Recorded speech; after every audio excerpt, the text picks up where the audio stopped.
नमस्कार दोस्तों, hello everyone. एक बार फिर से स्वागत है आपके प्यारे से यूट्यूब चैनल गांधी ग्राम के ज्ञान में। आज हम आपको 10वीं क्लास के बहुत ही इम्पोर्टेंट टॉपिक, बहुत ही मनोरंजक अध्याय मानव नेत्र एवं रंग बिरंगा संसार के बारे में पढ़ेंगे। आज हम जानेंगे कि मानव नेत्र होता क्या है एवं उसकी बनावट कैसी होती है एवं उनके सभी भागों के नाम क्या हैं, इस बारे में हम आज जानेंगे। तो शुरू करते हैं अपना आज का टॉपिक। मैं प्रयास करूंगा मेरे दोस्तों कि आपको यह चैप्टर इतने अच्छे तरीके से समझा पाऊं कि आपको इस टॉपिक पे किसी भी प्रकार का कोई समस्या ना हो। अगर आपको हमारा बनाया गया वीडियो पसंद आएगा तो आपसे मैं उम्मीद करता हूं कि आप वीडियो को लाइक करेंगे, शेयर करेंगे और सब्सक्राइब करेंगे। आपकी जानकारी के लिए बता दूं कि हमने यह चैनल जो ग्रो किया है, इसमें आपको अच्छे से अच्छे ढंग से चैप्टर्स की जानकारी दी जाती है। साथ ही साथ इस चैनल्स पे आपको इस तरह कंप्यूटराइज नोट्स भी उपलब्ध मिलेंगे, जिसको आप चैनल पर जाकर डाउनलोड कर सकते हैं और भविष्य के लिए सुरक्षित रख सकते हैं और उससे अच्छी तरीके से पढ़ाई कर सकते हैं। तो चलिए शुरू करते हैं हमारा यह प्यारा सा चैप्टर मानव नेत्र एवं रंग बिरंगा संसार। सबसे पहले हम बात करेंगे दोस्तों मानव नेत्र के बारे में। तो मानव नेत्र एक बहुत ही मूल्यवान ज्ञानेंद्रिय है। ऐसे तो हर एक मानव में 5 ज्ञानेंद्रिय पाए जाते हैं, लेकिन उसमें नेत्र जो है, नेत्र एक स्पेशल और सबसे अनमोल ज्ञानेंद्रिय है, जो हमें इस रंग बिरंगे संसार को देखने की क्षमता प्रदान करता है। हम इस खूबसूरत संसार को जो देख पाते हैं, इस रंग बिरंगी दुनिया को जो देख पाते हैं, वह इस नेत्र के कारण ही संभव हो पाता है। तो यह एक मूल्यवान ज्ञानेंद्रिय है, जिसकी सहायता से हम अद्भुत एवं रंग बिरंगे संसार को देख पाते हैं। अब आते हैं हम नेत्र की बनावट की ओर। मैंने यहाँ नेत्र का एक चित्र बनाया हुआ है। मैं प्रयास करूंगा मेरे दोस्तों कि मैं हर एक टॉपिक को आपको इतने अच्छे तरीके से समझा सकूं कि इसमें किसी भी प्रकार का आपको कोई समस्या ना रहे। सबसे पहले ऊपर जो देख रहे हैं, यह नेत्र का एक डायग्राम बना हुआ है और नीचे मैंने एक चित्र भी डाला है, जिससे आप इसे अच्छी तरीके से समझ भी सको और मैं आपको समझा भी सकूं। तो चलिए शुरू करते हैं। सबसे पहले बात करेंगे दोस्तों, हमारे नेत्र का जो सबसे पहला भाग होता है, ऊपर का भाग, यह कहलाता है श्वेत पटल। इसका एक और नाम है, इसको दृढ़ पटल भी कहा जाता है। दरअसल हमारे आंख में जो ये व्हाइट पार्ट्स होता है, ये सफेद कलर का भाग होता है, इसी को दृढ़ पटल या श्वेत पटल कहा जाता है। इसका नाम श्वेत पटल इसलिए है क्योंकि यह सफेद रंग का होता है, सादे रंग का होता है। साथ ही साथ इसका नाम दृढ़ पटल इसलिए रखा गया है, यह दृढ़ होता है और हमारी आंखों को मजबूती अर्थात दृढ़ता प्रदान करता है। इसीलिए इस पार्ट्स का नाम है श्वेत पटल या दृढ़ पटल। उस दृढ़ पटल के ठीक नीचे एक पर्दे की झिल्ली नुमा, एक जालीदार पर्दा नुमा झिल्ली जैसी आकृति होती है, जिसका रंग काला होता है। यहाँ मैंने डायग्राम में लाल कलर का बनाया हुआ है, लेकिन दरअसल में यह काले कलर का होता है, जिसका नाम रक्तक पटल होता है। यह जो काले कलर, यह एक ऐसा पर्दा होता है, एक झिल्ली नुमा पर्दा, जालीदार पर्दा जो ब्लैक कलर का होता है, काले कलर का होता है, और इसका नाम है रक्तक पटल। इसका नाम है रक्तक पटल। इसका काम होता है हमारे आंखों में प्रवेश करने वाली तेज रोशनी का नियंत्रण करना, उस तेज रोशनी से हमारे आंखों को बचाना। वह हमारी आंखों पे उतना ही लाइट जाने देता है, उतना ही प्रकाश जाने देता है, जितना प्रकाश हमारी आंखों को जरूरत होता है। तो अत्यधिक प्रकाश को यह एब्जॉर्ब कर लेता है, अवशोषित कर लेता है। तो यह जो भाग है उसको रक्तक पटल कहा जाता है। उसको रक्तक पटल कहा जाता है। अब बात करेंगे हम, यह जो हमारा श्वेत पटल है, यह श्वेत पटल आगे से देखेंगे तो ये श्वेत पटल आगे से जो है उभरा हुआ होता है, उठा हुआ होता है। आगे का जो पार्ट आप देख रहे हैं ये भाग उठा हुआ है, उभरा हुआ है। इस पार्ट को हम कहते हैं कॉर्निया। इस पार्ट को हम कॉर्निया कहते हैं। दरअसल प्रकाश की किरणें जो है सर्वप्रथम कॉर्निया से होकर के ही हमारी आंखों में प्रवेश करती है। सबसे पहले कॉर्निया पर जाती है और कॉर्निया से होते हुए प्रकाश की किरणें जो है हमारी आंखों में पहुंचती है। उसके बाद बात करें इस कॉर्निया के ठीक बाद का पार्ट जो होता है, यहाँ एक जलीनुमा पदार्थ होता है, जलनुमा पदार्थ होता है, जिसको कहा जाता है जलीय द्रव्य, जिसको कहा जाता है जलीय द्रव्य। इसके ठीक ऊपर जो है, इसके ठीक ऊपर आइरिस मौजूद होता है। आइरिस का काम होता है, आइरिस जो होता है यह आंखों में प्रकाश को जो है नियंत्रित करता है। प्रकाश जब जाती है तो प्रकाश को यह जो है अपनी इच्छा से जितनी आंखों को प्रकाश चाहिए उतना ही प्रकाश को पार करने में हमारी मदद करता है। और दरअसल बात ये जो हमारी आंखों में जो हम काला पार्ट देखते हैं, ये जो पार्ट देखते हैं इसी को दरअसल में आइरिस कहते हैं। ये जो हम देखते हैं किसी का कलर भूरा होता है, किसी का कलर काला होता है, तो यह जो रंग होता है ना यह आइरिस पर ही डिपेंड करता है। दरअसल आइरिस का कलर जैसा होगा हमारे आंखों का रंग भी वैसा ही होगा, जिसका काम जो है आंखों को रंग प्रदान करना, रंग प्रदान करना, मतलब खूबसूरती प्रदान करने का काम जो है आंखों को ये आइरिस ही करता है, या आइरिस ही करता है। आइरिस के बाद बात करें यह जो काला जैसा पार्ट देख रहे हैं आप, ये काला जैसा जो पार्ट देख रहे हैं इसको कहा जाता है रेटिना, जिसको कहा जाता है रेटिना। ये अपने इच्छा अनुसार जो है फैल सकती है और इच्छा अनुसार ये सिकुड़ भी सकती है। जब हमारी आंखों में तेज प्रकाश पड़ता है तो इसमें जो पुतली होती है वह पुतली सिकुड़ जाती है, और जब प्रकाश कम होता है तो यह पुतली फैल जाती है। उसके बाद हम बात करेंगे यह जो देख रहे हैं, यह जो आकृति, यह है नेत्र लेंस। यह है नेत्र लेंस जो एक जलीय पदार्थ का बना होता है। प्रकाश की किरणों, कोई भी प्रकाश की किरण जब हमारे आंखों में प्रवेश करता है और जब प्रतिबिंब बनता है तो प्रतिबिंब बनाने में सहायक होता है यह लेंस। जब हमारी आंखों को छोटे प्रतिबिंब की आवश्यकता होती है या बड़े प्रतिबिंब बनाने की आवश्यकता होती है तो हमारा यह नेत्र लेंस ही इस चीज की स्थिति निर्धारित करता है। नेत्र लेंस के माध्यम से ही जो है प्रतिबिंब एडजस्ट होता है, छोटा या बड़ा होने का काम करने का काम यह नेत्र लेंस ही करता है। अब ये जो नेत्र लेंस है इसको पकड़ी हुई इस तरह की मांसपेशियां होती हैं जिसको पक्षभामी पेशियां कही जाती है। इसका काम है लेंस को पकड़ कर रखना, लेंस को एक स्थिति पर एडजस्ट करके रखना। उसके बाद बात करेंगे यह जो काला पार्ट होता है इसके बीच में एक छोटा सा छिद्र होता है, इसके बीच में एक छोटा सा छिद्र होता है जिसको पुतली या तारा कहा जाता है, जिसको पुतली या तारा कहा जा सकता है। प्रकाश की किरण सीधे पुतली में ही प्रवेश करती है और इसके सीधी जाकर पीत बिंदु पे टकराती है, और यही पीत बिंदु पर जो है किसी वस्तु का प्रतिबिंब बनता है। कोई स्वच्छ नेत्र किसी वस्तु का प्रतिबिंब अगर पीत बिंदु पर बनाता है तभी हम समझेंगे कि वह नेत्र क्या है, पूर्णतया सही है। उसके बाद बात करें हमारा जो ये नेत्र होता है, नेत्र के बीचों बीच एक प्रकार का जलीय द्रव्य भरा रहता है, उसको कचाव द्रव्य कहा जाता है। इसको कहा जाता है, इसके भीतर जो द्रव्य भरा रहता है, पानी जैसा पदार्थ भरा रहता है, इसको कचाव द्रव्य कहा जाता है।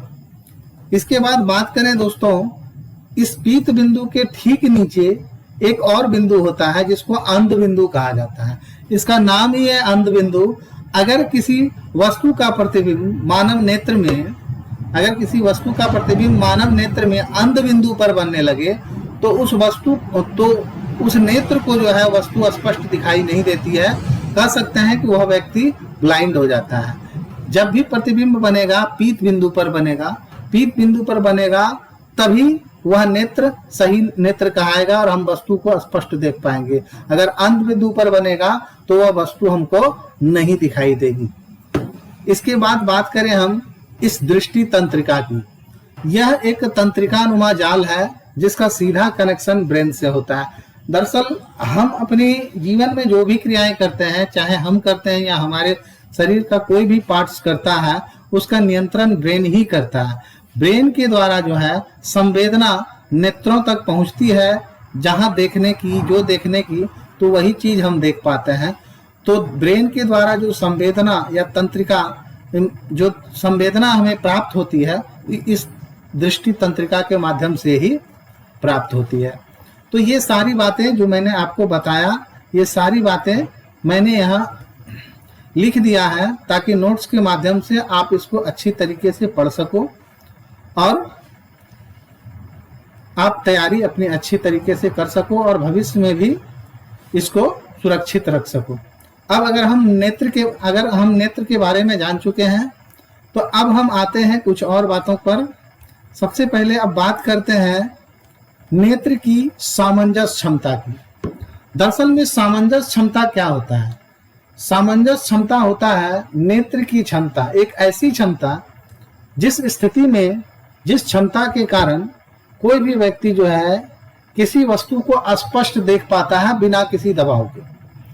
किसी भी वस्तु को देखने में इंसान को बिना कोई दबाव लगाए सुस्पष्ट जो वस्तु दिखाई देता है, जहां पर दिखाई देता है, वही जगह जो है नेत्र का सामंजस्य क्षमता कहलाता है। जैसे कि मैंने लिखाया, अभिनेत्र लेंस की वह क्षमता जिसके कारण वह अपनी फोकस दूरी को समायोजित कर लेता है। लेकिन इसका मतलब यह है कि हमारा नेत्र जो है फोकस दूरी को अपने मुताबिक एडजस्ट कर लेता है। जब उसको दूर देखना होता है तो अपनी फोकस दूरी को बढ़ा लेता है, और जब उसको नजदीक देखना होता है तो अपनी फोकस दूरी को घटा लेता है।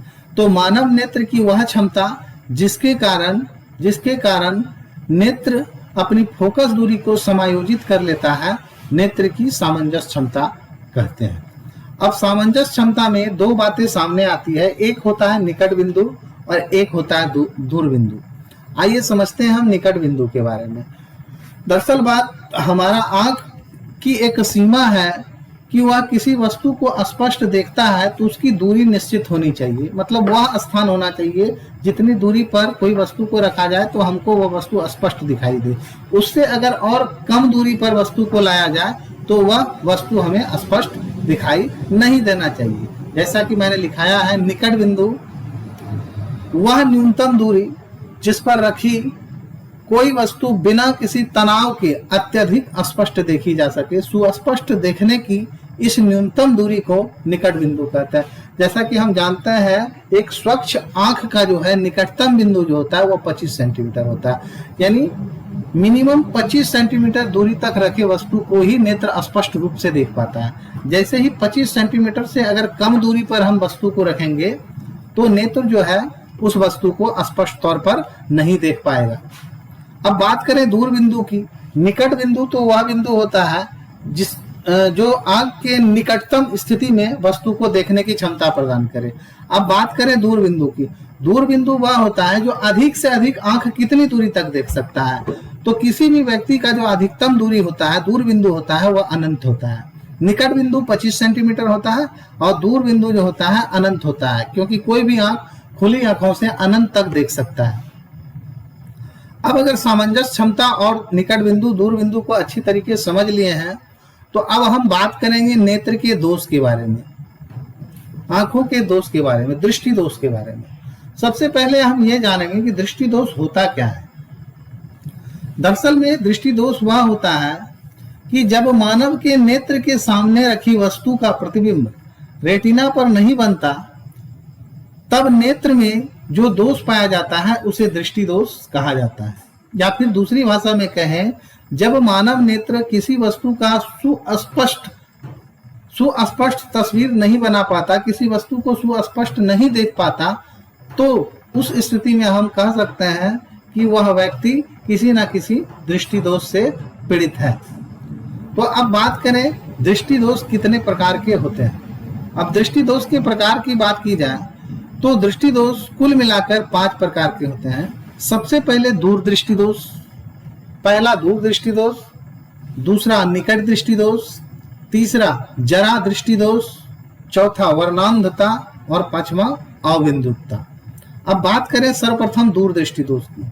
इसमें एक लॉजिक है, इस बात को समझिएगा कि जिस दोष के बारे में कहा जाए वही चीज हमको स्पष्ट दिखाई देगी और उसका उल्टा जो होगा वो हमको दिखाई नहीं देगा। जैसे दूरदृष्टि दोष की बात की जाए तो दूर की ही वस्तु स्पष्ट दिखाई देगी और उसका उल्टा, दूर का उल्टा क्या होता है? नजदीक, नजदीक की वस्तु स्पष्ट दिखाई नहीं देगी। मतलब दूरदृष्टि दोष का मतलब, ऐसे कंफ्यूजन के तौर पर लोग कंफ्यूज होता है, स्टूडेंट कंफ्यूज होता है कि दूरदृष्टि दोष का मतलब होना चाहिए कि दूर का नहीं दिखे, लेकिन ऐसा नहीं होता। जो दृष्टि दोष है वही चीज स्पष्ट दिखेगा, उसका उल्टा स्पष्ट दिखाई नहीं देगा। जैसे दूरदृष्टि दोष है तो हम कहेंगे दूर की वस्तु स्पष्ट दिखाई देती है और नजदीक की वस्तु जो है स्पष्ट दिखाई नहीं देती है। तो इसको हम परिभाषित कुछ इस प्रकार से कर सकते हैं। मानव नेत्र का वह दोष जिसके कारण नेत्र दूर रखी वस्तु को तो स्पष्ट देख लेता है परंतु नजदीक रखी वस्तु को स्पष्ट नहीं देख पाता, नेत्र का वह दोष दूरदृष्टि दोष कहलाता है। ठीक है, मानव नेत्र का वह दोष जिसके कारण नेत्र जो है दूर रखी वस्तु को, अपने से दूर रखी वस्तु को तो स्पष्ट देख लेगा लेकिन नजदीक रखी वस्तु को स्पष्ट नहीं देख पाएगा, नेत्र का यह दोष जो है दूरदृष्टि दोष कहलाता है। आइए अब हम जानते हैं कि यह जो दूरदृष्टि दोष होता है इसके होने के कारण क्या हो सकते हैं और साथ ही साथ उसका निवारण हम कैसे कर सकते हैं। सबसे पहले तो मैं आपको बता दूं इस दोष के होने के 2 कारण हैं।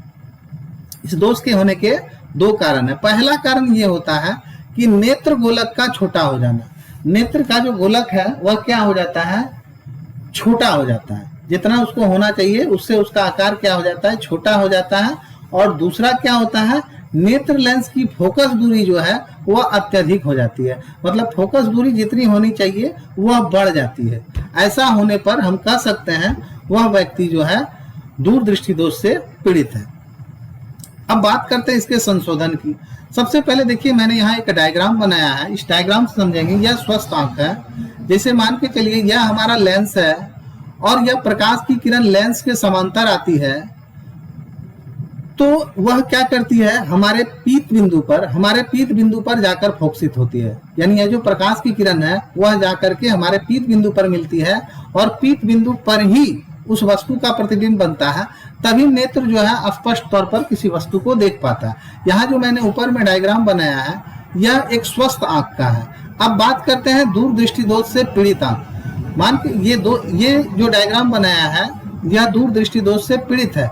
तो इसमें जो समांतर प्रकाश की किरणें आ रही है इसका प्रतिबिंब इसका झुकाव जो है यहाँ पर होना चाहिए, इस बिंदु पर होना चाहिए, पीत बिंदु पर होनी चाहिए। ये पीत बिंदु पर ना होकर इसकी फोकस दूरी जो है बढ़ गई है, यानी आगे की ओर भाग गई है। आगे की ओर यहाँ मिलने के बजाय ये यहाँ जाकर मिल रहा है, यानी इसका प्रतिबिंब जो बन रहा है यहाँ पर बन रहा है। इस कारण हम कह सकते हैं ये जो नजदीक स्थिति है यहाँ ना बनकर कहाँ बन रहा है? दूर बन रहा है। इसीलिए हम कह सकते हैं यह जो व्यक्ति है, यह जो नेत्र है, यह दूरदृष्टि दोष से पीड़ित नेत्र है। अब बात करते हैं संशोधन की। देखिए हम जानते हैं कि प्रकाश की किरण को एक बिंदु पर अगर ले जाकर के मिलाना है तो उसमें हमको उत्तल लेंस का प्रयोग करना होगा, क्योंकि उत्तल लेंस को जो है अभिसारी लेंस कहा जाता है। वह प्रकाश की आती हुई किरणों को किसी एक बिंदु पर ले जाकर मिलाता है। तो जैसे जहां प्रकाश की किरणें इसकी यहाँ पर आकर मिल रही थी, तो जैसे ही इसके आगे मैं एक उत्तल लेंस लगा देता हूँ, तो अब ये उत्तल लेंस क्या करेगी? यहाँ से आने वाली प्रकाश की किरण को अपनी सहायता से ये मोड़ कर मानव नेत्र में पहुंचाएगी और तब जाकर इसका जो मिलान बिंदु होगा वह ठीक एग्जैक्ट पीत बिंदु पर होगा, तभी हमें वस्तु पुनः स्पष्ट दिख पाएगी। तो यह जो है संशोधन किया हुआ नेत्र है। तो हम समझ गए दूरदृष्टि दोष किसे कहते हैं। दूरदृष्टि दोष एक बार फिर से रिपीट करेंगे।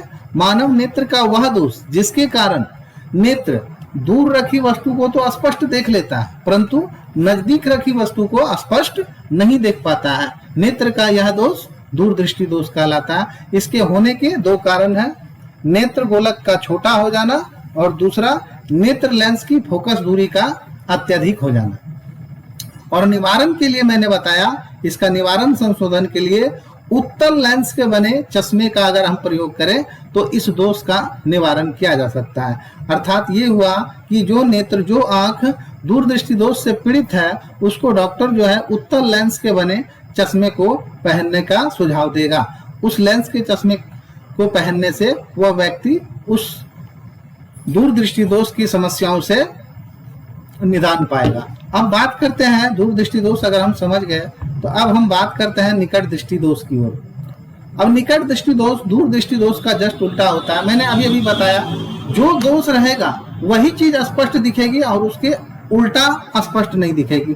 निकट दृष्टि दोष यानी निकट की वस्तु स्पष्ट दिखेगी और दूर की वस्तु, निकट का उल्टा क्या होता है, दूर की वस्तु स्पष्ट नहीं दिखेगी। यानी मानव नेत्र का वह दोष जिसके कारण नेत्र नजदीक रखी वस्तु को तो स्पष्ट देख लेता है परंतु दूर रखी वस्तु को स्पष्ट नहीं देख पाता है। इसमें क्या होता है, निकट दृष्टि दोष में निकट की रखी वस्तु को तो स्पष्ट देख लेगा परंतु दूर रखी वस्तु को क्या करेगा, वह स्पष्ट नहीं देख पाएगा।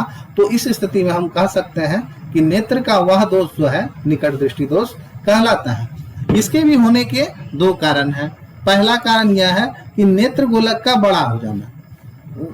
दूरदृष्टि दोष में हमने क्या पढ़ा था कि नेत्र गोलक का छोटा हो जाना, लेकिन अगर निकट दृष्टि दोष से कोई व्यक्ति पीड़ित है, कोई नेत्र पीड़ित है, तो उसमें क्या होता है, उसका नेत्र गोलक जो है या तो बड़ा हो जाएगा या फिर थोड़ा लंबा हो जाएगा। तो हम कह सकते हैं कि उसमें निकट दृष्टि दोष है। दूसरा कारण क्या होता है कि नेत्र लेंस की जो वक्रता त्रिज्या होती है वह क्या होती है, वह बढ़ जाती है। नेत्र लेंस की वक्रता त्रिज्या बढ़ जाती है, तभी व्यक्ति जो है निकट दृष्टि दोष से पीड़ित हो जाता है। अब आते हैं इसके निवारण एवं संशोधन। देखिए, निकट दृष्टि दोष जो होता है इसका निवारण जो है अवतल लेंस के बने चश्मे का प्रयोग करने से होता है। आइए मैं यहाँ पर डायग्राम बनाया हूँ। सबसे पहले यह स्वस्थ आंख है, सही आंख है। इसमें भी वही कहानी है। देखिए, प्रकाश की किरण समांतर आ रही है और लेंस से होते हुए पीत बिंदु पर जाकर अभिसारित हो रही है। पीत बिंदु पर जाकर अभिसरित हो रही है, तभी वह उसका सही प्रतिबिंब बना पा रहा है और नेत्र सही तरीके से वस्तुओं को देख पा रहा है।